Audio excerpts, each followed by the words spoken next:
Hello student, good afternoon to everyone. Now we start chemistry lecture. तो chemistry lecture में आज कल मैंने आपको पढ़ाया था क्या, एटॉमिक रेडियस। तो एटॉमिक रेडियस आपने किया होगा, नोट्स बनाने के लिए बोला था, नोट्स बनाया होगा आपने। उसके अलावा नोट्स बनाने के बाद वॉल्यूम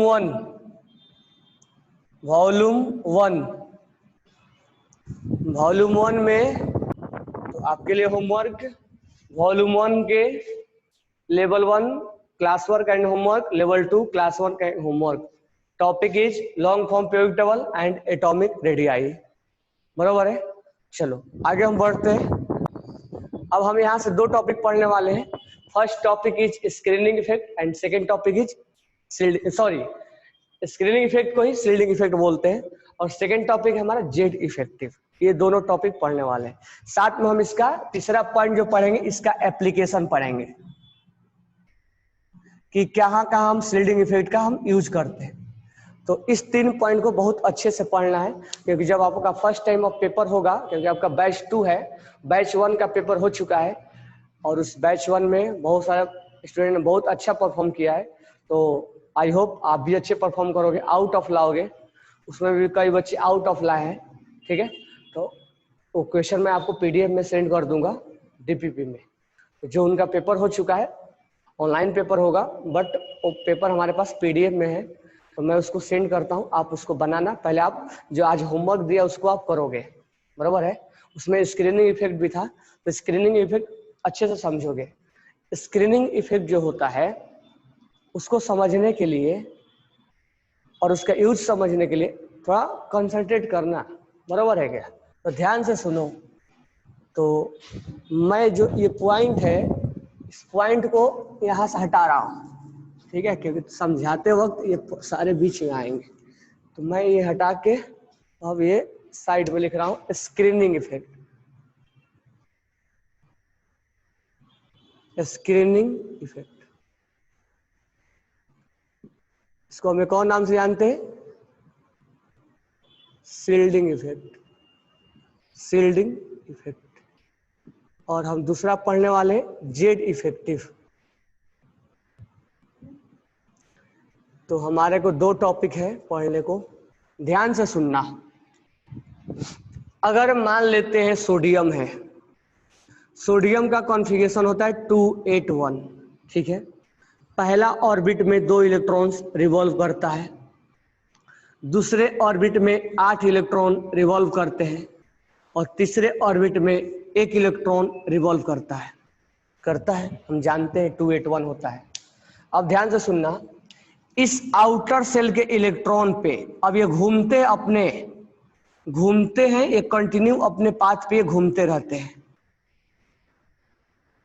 कोई घूमते घूमते गिरता नहीं है, ऐसे नहीं ये घूम रहा इलेक्ट्रॉन, घूमते घूमते लो गिर गया, ऐसा कभी नहीं होता है। ये घूम रहा है, घूमते घूमते गिर गया। उसका रीजन है कि इसमें सेंट्रीपिटल फोर्स और सेंट्रीफ्यूगल फोर्स इक्वल होता है। तो वो चीजें हम एटॉमिक स्ट्रक्चर में डिटेल में जाएंगे, बट मैं आपको बता दूं कि यहाँ इलेक्ट्रॉन अपने पाथ पे कंटिन्यू घूमता रहता है। तो इसके अंदर एक और फोर्स काम करता है, सेंट्रीपिटल और सेंट्रीफ्यूगल फिजिक्स के लैंग्वेज हम बोल रहे हैं। तो यहाँ पर इस जो इलेक्ट्रॉन है, इस इलेक्ट्रॉन पे एक फोर्स ऑफ अट्रैक्शन का काम कर रहा है, ये प्रोटॉन।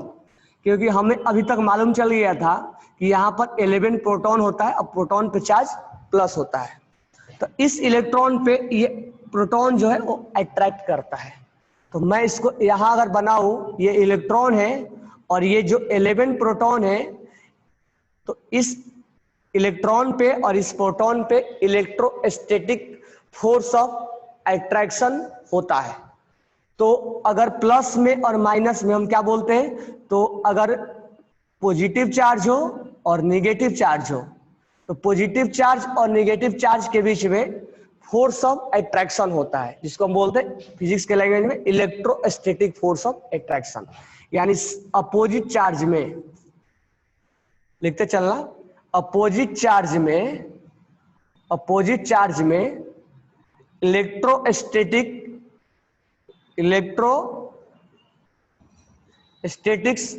फोर्स ऑफ अट्रैक्शन लगता है, इलेक्ट्रोस्टैटिक फोर्स ऑफ अट्रैक्शन लगता है। अगर मान लो सेम चार्ज है, प्लस है माइनस है माइनस में, सेम चार्ज है, तो सेम चार्ज के अंदर ये इलेक्ट्रोस्टैटिक ही बोला जाएगा, इसको रिपल्सन बोलेंगे। तो सेम चार्ज के अंदर इलेक्ट्रोस्टैटिक फोर्स ऑफ रिपल्सन बोलेंगे, इलेक्ट्रोस्टैटिक फोर्स ऑफ रिपल्सन बोलेंगे, जिसको मैं बार बार इसको शॉर्ट में लिखता जाऊंगा फोर्स ऑफ अट्रैक्शन, और इसको मैं लिखता जाऊंगा फोर्स ऑफ रिपल्सन। ये हम ऑलरेडी पहले से जानते हैं 2 पॉइंट। टू अपोजिट चार्जेस के बीच में इलेक्ट्रोस्टैटिक फोर्स, यानी चार्ज जब आता है तो उसको हम नाम रख देते हैं इलेक्ट्रोस्टैटिक। और फोर्स ऑफ अट्रैक्शन तो आप जानते हो प्लस और माइनस में, इलेक्ट्रोस्टैटिक फिजिक्स से टर्म से लिया गया है। और यहां अब सेम चार्जेस के बीच में, इनके और इनके बीच में, इनके और इनके बीच में, सेम चार्ज के बीच में इलेक्ट्रोस्टैटिक जब चार्ज आता है तो नाम आएगा इलेक्ट्रोस्टैटिक। तो 2 चार्ज के बीच में, सेम चार्ज के बीच में इलेक्ट्रोस्टैटिक फोर्स ऑफ रिपल्सन लगता है, जिसको हम फोर्स ऑफ रिपल्सन नाम देते हैं। बराबर है? तो फोर्स ऑफ अट्रैक्शन और फोर्स ऑफ रिपल्सन हमने जाना है, ठीक है। फिजिक्स में भी पढ़ोगे, ये फोर्स ऑफ अट्रैक्शन जो होता है उसका वैल्यू जो होता है कि force of attraction equal to होता है, या repulsion equal to, force equal to direct मैं लिख रहा हूं के Q1 Q2 upon are square. Q1 Q2 मतलब चार्ज, ये Q1 मान लेते हैं और ये Q2 मान लेते हैं, ये चार्ज आ गया। तो K Q1 पे चार्ज, Q2 पे चार्ज, और दोनों के बीच का डिस्टेंस R है। ये फोर्स ऑफ अट्रैक्शन होता है, जहां K क्या है? कांस्टेंट है। तो K कांस्टेंट है, जिसका K का वैल्यू होता है 1/4 पाई एप्सिलॉन नॉट। तो ये सब हम एटॉमिक स्ट्रक्चर में देखेंगे, K पे ज्यादा में डिटेल नहीं जाना है। Q1 क्या है?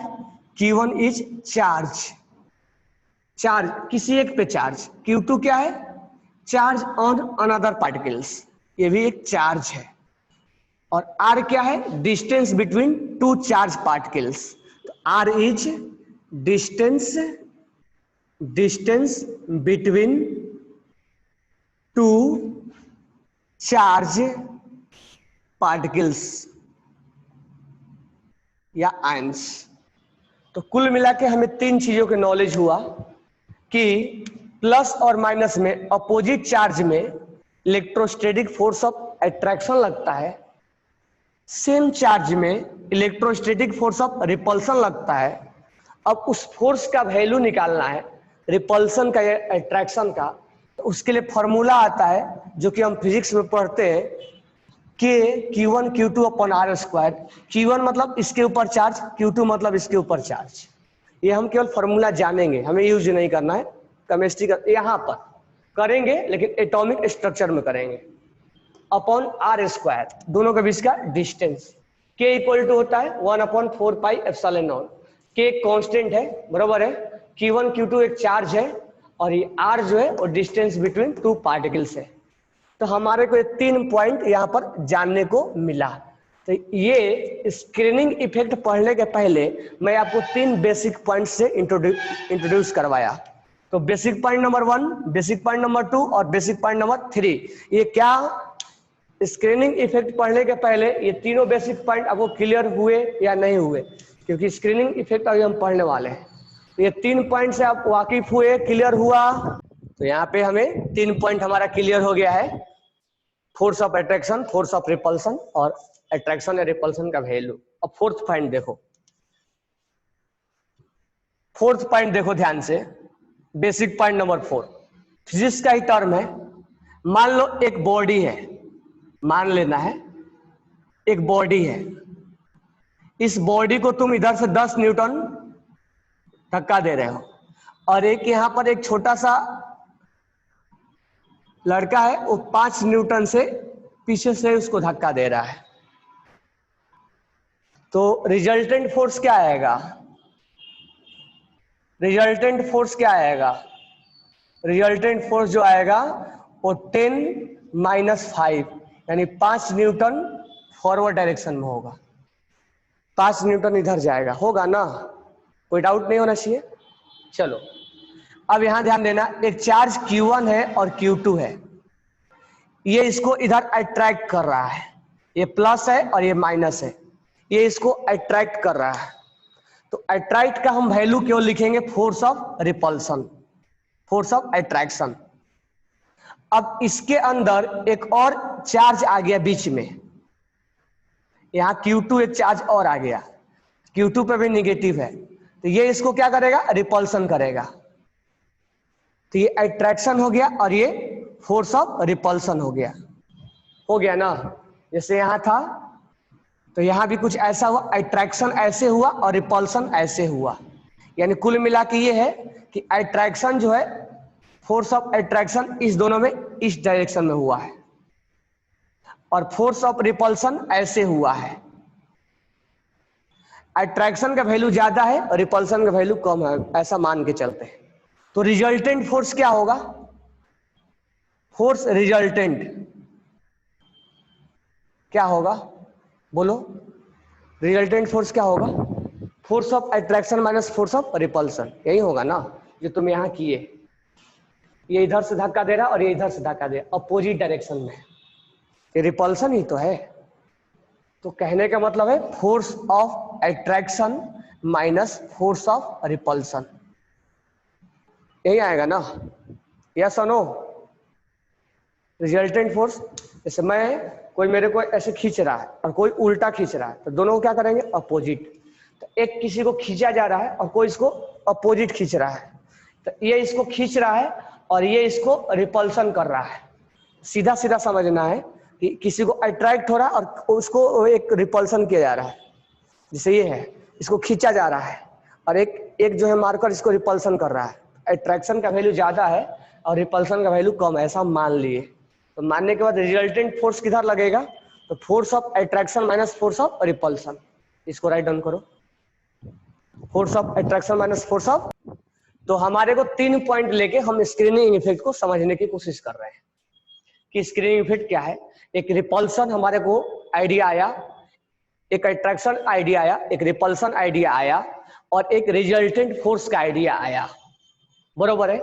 इस 3 पॉइंट को लेके हम अपना, मतलब ये 3 चीजें फिजिक्स से जुड़ा हुआ था, उसको हम लेके केमिस्ट्री में इंट्रोड्यूस करवाते हैं। तो ध्यान रखना, अब यहां मैं बोल रहा हूं।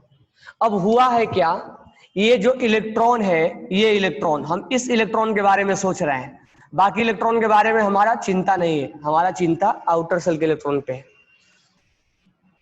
ठीक है? अब ये इलेक्ट्रॉन जो है, यहां पर क्या है? 11 प्रोटॉन है, तो ये इलेक्ट्रॉन इस 11 प्रोटॉन के द्वारा अट्रैक्टेड है। तो this electron is attracted by 11 proton, क्योंकि प्लस, यहां पर प्लस चार्ज है और यहां पे माइनस चार्ज है। प्लस और माइनस में अभी अभी हमने पढ़ा, अपोजिट चार्जेज में अट्रैक्शन होता है और ये अट्रैक्शन जो होगा वो टुवर्ड्स न्यूक्लियस होगा। तो plus will be attracted negative part towards itself, यानी न्यूक्लियस की तरफ इसका डायरेक्शन होगा। तो यहां पर इनके बीच में फोर्स ऑफ अट्रैक्शन लगेगा, जो कि मैं इधर लिख दे रहा हूं, फोर्स ऑफ अट्रैक्शन लगेगा जो कि टुवर्ड्स न्यूक्लियस, यानी उसका डायरेक्शन किधर होगा? न्यूक्लियस की तरफ होगा। तो इस इलेक्ट्रॉन को ये खींच रहा है, बरोबर है? लेकिन क्या हमने कभी ऐसा सोचा है क्या कि ये इलेक्ट्रॉन इसको रिपल्सन भी करेगा, ये इलेक्ट्रॉन इसको रिपल्सन करेगा? इनमें भी रिपल्सन होगा, लेकिन हमें इसके बारे में चिंता है। ये इनको रिपल्सन करेंगे, ये इनको रिपल्सन करेंगे, क्या हमने कभी इसके बारे में सोचा है क्या? तो सोचा नहीं, तो अब सोच लेंगे कि इस इलेक्ट्रॉन पे ये रिपल्सन करेंगे और ये रिपल्सन का जो वैल्यू होता है वो अपोजिट डायरेक्शन में होगा, मतलब डायरेक्शन इधर होगा, यानी इस इलेक्ट्रॉन में और इस इलेक्ट्रॉन में रिपल्सन भी होगा, यानी इस इलेक्ट्रॉन में और इस इलेक्ट्रॉन में क्या होगा? रिपल्सन होगा। इस इलेक्ट्रॉन में और इस इलेक्ट्रॉन में रिपल्सन होगा, इनमें और इनमें रिपल्सन होगा, इनमें भी होगा, लेकिन हमारा चिंता किस पे है? इस पे है। ये हमारा फोकस किस पे है? इस पे है। इनमें और इनमें रिपल्सन होगा, इनमें और इनमें रिपल्सन होगा। ये रिपल्सन आउटसाइड होंगे, जो कि हमने एरो से लिखाया है। तो this one is force of attraction और this one is force of repulsion. ये जो रिपल्सन क्रिएट हुआ है वो इलेक्ट्रॉन और इलेक्ट्रॉन के वजह से क्रिएट हुआ है। तो हमने 2 पॉइंट तुम्हें यही समझाया था कि अपोजिट चार्जेज में अट्रैक्शन होता है और सेम चार्जेज में रिपल्सन होता है। अट्रैक्शन टुवर्ड्स न्यूक्लियस होता है और रिपल्सन अवे फ्रॉम न्यूक्लियस होगा। यानी यहाँ एक फोर्स ऑफ रिपल्सन भी लगेगा away from nucleus, away from nucleus, यानी एक यहाँ पर रिपल्सन भी अप्लाई होगा जो कि उसका डायरेक्शन जस्ट अपोजिट होगा। लेकिन यहाँ बात ऐसी है कि हम ये बोल रहे हैं कि इससे अट्रैक्टेड है, हम बात दोनों का कर रहे हैं। तो कुल मिला के यहाँ पर फोर्स ऑफ अट्रैक्शन जो होता है वो भारी पड़ जाता है as compare to force of repulsion. यानी फोर्स ऑफ अट्रैक्शन का जो वैल्यू होता है वो greater than force of repulsion से होता है, इसीलिए डोमिनेटिंग फैक्टर ये है। इसीलिए हम कुल मिला के ये बोल देते हैं कि ये इलेक्ट्रॉन इसके अट्रैक्शन में है। तो हम रिपल्सन का नाम नहीं लेके अट्रैक्शन का नाम लेते हैं, लेकिन ऐसा नहीं है कि रिपल्सन नहीं होता है। रिपल्सन होता है लेकिन अट्रैक्शन का वैल्यू ज्यादा होता है, इसीलिए हम बोल देंगे कि वैल्यू अट्रैक्शन का है। जैसे कि ये बॉडी है, अगर यहां से 10 न्यूटन लगेगा और इधर से 5 न्यूटन लगेगा, ठीक है, अगर मान ले 10 न्यूटन लगा अभी इधर से कुछ नहीं, तो बॉडी इधर मूव करेगा। मान लो इधर से 5 न्यूटन हमने लगा भी दिया, अभी भी बॉडी क्या होगा? इधर ही मूव करेगा। हाँ, स्पीड थोड़ा कम हो जाएगा लेकिन डायरेक्शन चेंज नहीं होगा, डायरेक्शन इधर ही होगा। तो कहने का मतलब ये है कि इन दोनों का अट्रैक्शन ज्यादा है और रिपल्सन क्या है? कम है। तो हो सकता है अपोजिट डायरेक्शन में फोर्स कम लगाया गया हो, बराबर है क्या? तो कुल मिला के लेकिन क्या हुआ है? अट्रैक्शन हुआ है। तो इसीलिए अट्रैक्शन भारी पड़ जाता है रिपल्सन पे, इसीलिए हम बार बार अट्रैक्शन का नाम लेते हैं कि ये इलेक्ट्रॉन प्रोटॉन के द्वारा अट्रैक्टेड है। लेकिन अगर हम क्लियर की बातें बोले तो ये बोले कि ऐसा नहीं कि ये अट्रैक्टेड हमेशा के लिए। ये जो है इलेक्ट्रॉन, जो आउटर सेल का इलेक्ट्रॉन है, ये इलेक्ट्रॉन जो है वो रिपल्सन में भी है। यानी ये इलेक्ट्रॉन जो है इस इलेक्ट्रॉन के रिपल्सन में भी है, इस इलेक्ट्रॉन के रिपल्सन में भी, लेकिन हम रिपल्सन का नाम नहीं लेते क्योंकि ये डोमिनेटिंग फैक्टर ये है। ये यहां तक क्लियर समझ में आ गया? ओके, तो यहां तक क्या हमने समझाया तुम्हें? अट्रैक्शन होता है, रिपल्सन होता है। अट्रैक्शन इनके बीच में होता है और रिपल्सन इनके बीच में और इनके बीच में होगा, इनके बीच में होगा और इनके बीच में होगा, इनके बीच में भी होगा, लेकिन हमारे को चिंता है आउटर सेल का।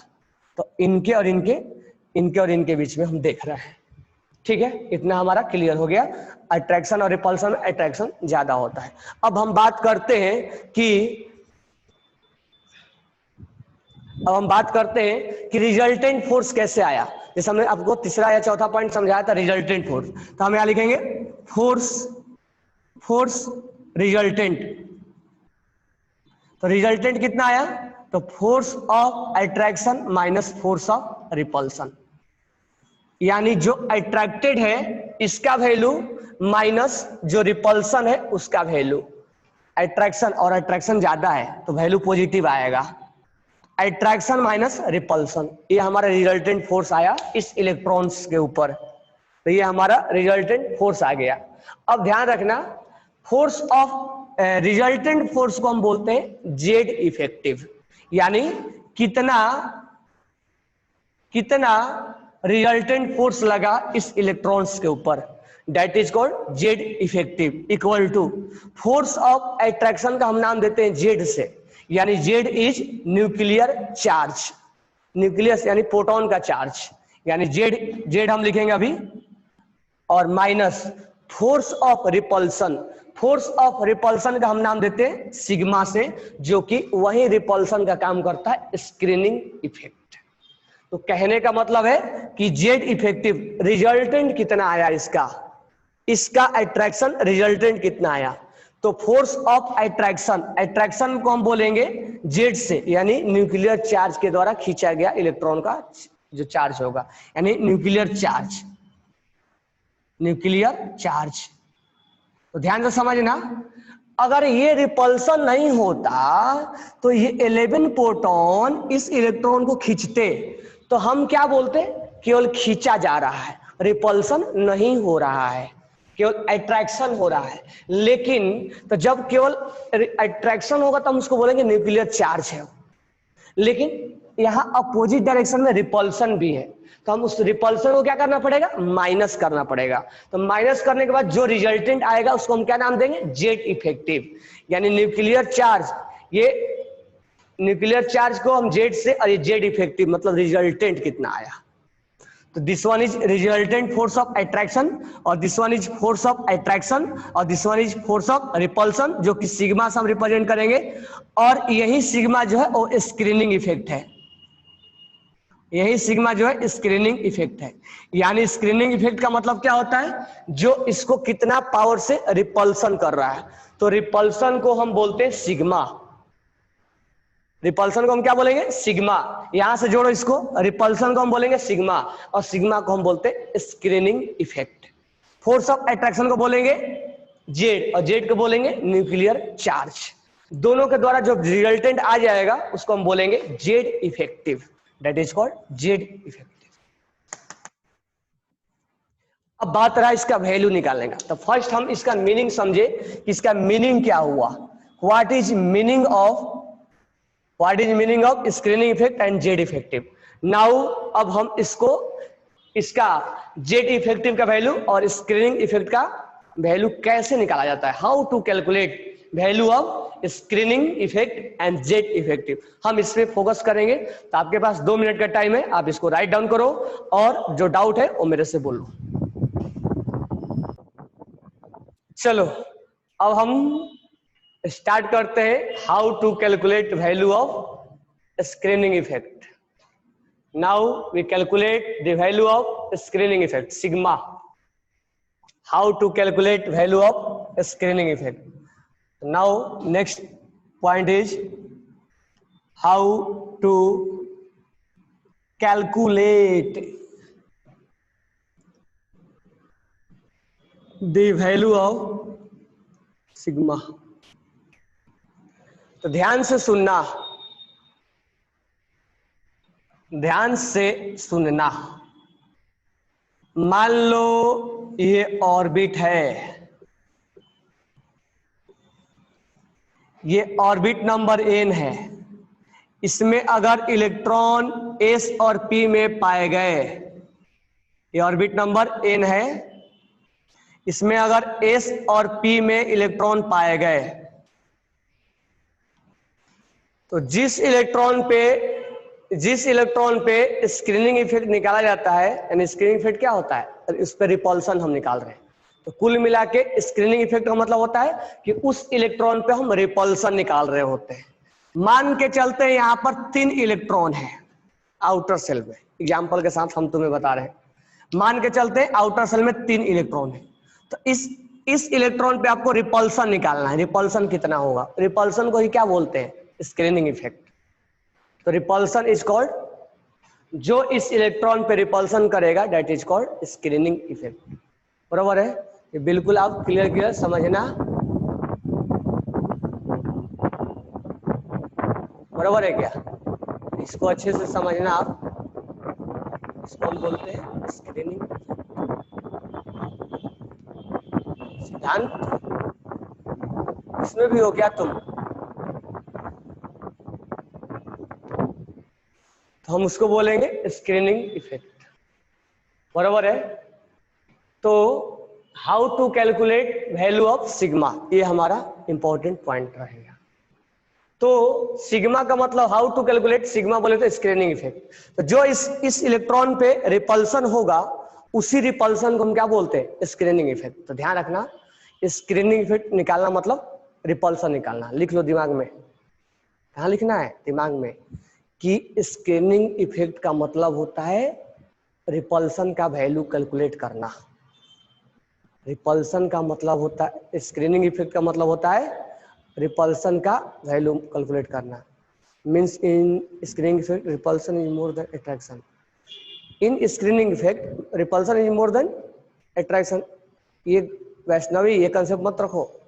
अट्रैक्शन अट्रैक्शन अलग चीज है और repulsion repulsion repulsion screening effect है। Repulsion is called screening effect, ध्यान रखना। इन जो स्टेटमेंट लिखे हुए in screening effect repulsion is more than attraction, ऐसा नहीं होता है, हमेशा अट्रैक्शन ही ज्यादा रहेगा। तो अट्रैक्शन को हम बोलेंगे, सीधा सीधा क्वेश्चन है, अट्रैक्शन को बोलेंगे हम फोर्स ऑफ अट्रैक्शन यानी जेड न्यूक्लियर चार्ज, और रिपल्सन को बोलेंगे, और ये भी एरो लगा के लिखवाया था ना, रिपल्सन को क्या बोलेंगे स्क्रीनिंग इफेक्ट। बोलो एक बार फिर से, रिपल्सन को क्या बोलेंगे, रिपल्सन को क्या बोलेंगे स्क्रीनिंग इफेक्ट। तो स्क्रीनिंग इफेक्ट कुछ और नहीं है, स्क्रीनिंग इफेक्ट का मतलब होता है रिपल्सन का वैल्यू, वैल्यू ऑफ रिपल्सन लिख लेना, वैल्यू ऑफ रिपल्सन। तो इस इलेक्ट्रॉन पे कितना रिपल्सन हुआ होगा वो हमें देखना है। ये इलेक्ट्रॉन तो अट्रैक्ट कर रहा है ना, ये वैल्यू नको, ये वैल्यू नहीं निकालना हमें। ये जो इलेक्ट्रॉन है यहाँ वाले, कितना भी इलेक्ट्रॉन होंगे, यहाँ वाले यहाँ वाले यहाँ वाले, ये इनको रिपल्सन कर रहे होंगे।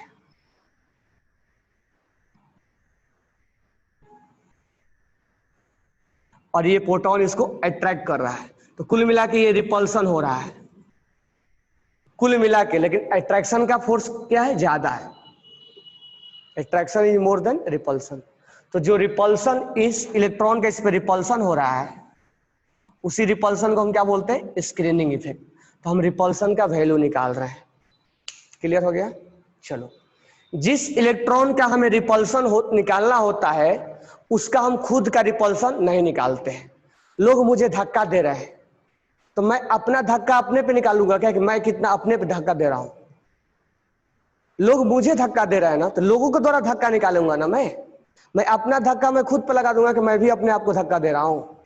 तो कहने का मतलब ये है कि जिस इलेक्ट्रॉन पे तुम रिपल्सन निकालोगे उस इलेक्ट्रॉन को आपको काउंट नहीं करना है। तो आपको इस इलेक्ट्रॉन पे रिपल्सन निकालना है, इसको आपको काउंट नहीं करना है। बराबर है क्या? इसको आपको काउंट नहीं करना है। तो एक चीज आप नोट डाल के लिख लेना या ध्यान से समझना कि जिस इलेक्ट्रॉन का हमें रिपल्सन निकालते हैं उस इलेक्ट्रॉन को हम काउंट नहीं करते हैं।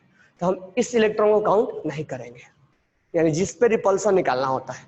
रिपल्सन इस पे भी होगा, रिपल्सन इस पे भी होगा, रिपल्सन इस पे भी होगा, लेकिन हमें आउटर सेल के केवल एक इलेक्ट्रॉन पर हम रिपल्सन निकालना चाह रहे हैं। हम तीनों पे एक ही साथ रिपल्सन नहीं निकालना चाह रहे हैं। हमारा रिपल्सन एक एक पे होगा। इन पे क्या रिपल्सन है, इन पे क्या है, इन पे क्या है, हम अलग अलग तरीके निकालेंगे, बट हम रिपल्सन एक इलेक्ट्रॉन पर निकालते हैं। तो कुल मिला के सेकेंड पॉइंट हमारा क्या होगा कि जो फोर्स ऑफ रिपल्सन होता है, यानी फोर्स ऑफ रिपल्सन जो होगा, फोर्स ऑफ जो रिपल्सन होगा ऑन वन इलेक्ट्रॉन, हम एक इलेक्ट्रॉन पे निकालते हैं फोर्स ऑफ रिपल्सन। बरोबर है क्या? फोर्स ऑफ रिपल्सन क्या करते हैं, हम एक इलेक्ट्रॉन पे निकालते हैं। तो यहां पर इस इलेक्ट्रॉन पे हम निकालना है तो हम उस इलेक्ट्रॉन को काउंट नहीं करते हैं, यानी उस इलेक्ट्रॉन को हम काउंट नहीं करते हैं। जिसमें हमें फोर्स ऑफ रिपल्सन निकालना है उसमें हम उसको काउंट नहीं करते। बरोबर है, इसको काउंट नहीं करना है। बाकी जो दो इलेक्ट्रॉन है उसको हम मल्टीप्लाई करते हैं 0.35 से, उसके अंदर वाले जितने होते हैं इलेक्ट्रॉन उसको 0.85 से, उसके अंदर वाले जितने होते हैं वो 1 से। तो आज इसको लिख लो, कल मैं इसका न्यूमेरिकल कराता हूँ, इसको कल समझाऊंगा। अभी बराबर है क्या? इसको आप अभी लिख लो, न्यूमेरिकल्स आपका कल